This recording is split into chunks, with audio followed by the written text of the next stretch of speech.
রাজধানীর হোটেল ইন্টারকন্টিনেন্টালে জনতা পার্টি বাংলাদেশ নামের নতুন রাজনৈতিক দলের আত্মপ্রকাশ অনুষ্ঠান চলছে। আমরা সরাসরি চলে যাচ্ছি সেখানে। প্রাণ সসের মাখামাখি টেস্ট নুডলসকে করে তোলে আরো ইয়ামি আরো জোস। প্রাণ সসের নিরাপদ সড়কটাই কিন্তু বাস্তবায়ন হয় না। আমি নিরাপদ সড়কটার সঙ্গে যুক্ত থেকে যেভাবে সততার সঙ্গে এদেশের মানুষের জন্য কাজ করেছি, ঠিক তেমনি ভাবে আমি এই রাজনৈতিক দলের সঙ্গে যুক্ত হয়ে আমি আপনাদের জন্য এই দেশের জন্য সততার সঙ্গে আমি কাজ করতে চাই।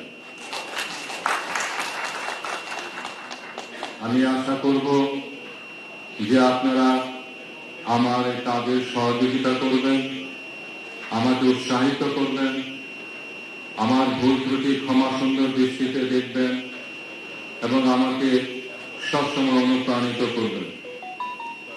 আমি এই বলে আজকে আমার জনতা পার্টির সঙ্গে যুক্ত অন্যান্যরা যারা আছে তাদের নাম আমি ঘোষণা করব। চেয়ারম্যান হিসাবে আপনি ইতিমধ্যে আপনারা জানতে পেরেছেন যে আমার নাম ঘোষণা করা হয়েছে। আমি জনাব ইলিয়াস কাঞ্চন, নির্বাহী চেয়ারম্যান ও মুখপাত্র গোলাম সরওয়ার মিলন, ভাইস চেয়ারম্যান রফিকুল হক হাফিজ, senior advocate ABM মনিউর Rahman Khan,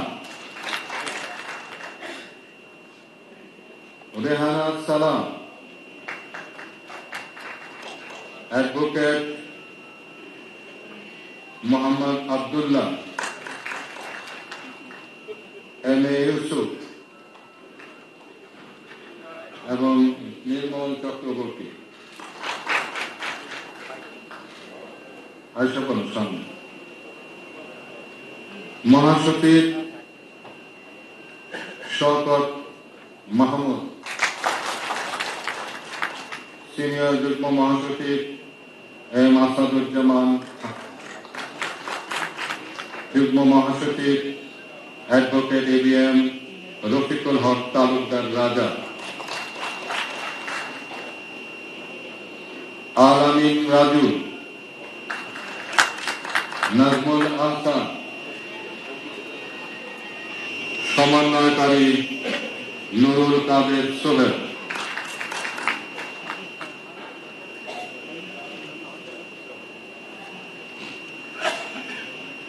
সাংগঠনিক সম্পাদক মুরাদ আহমেদ।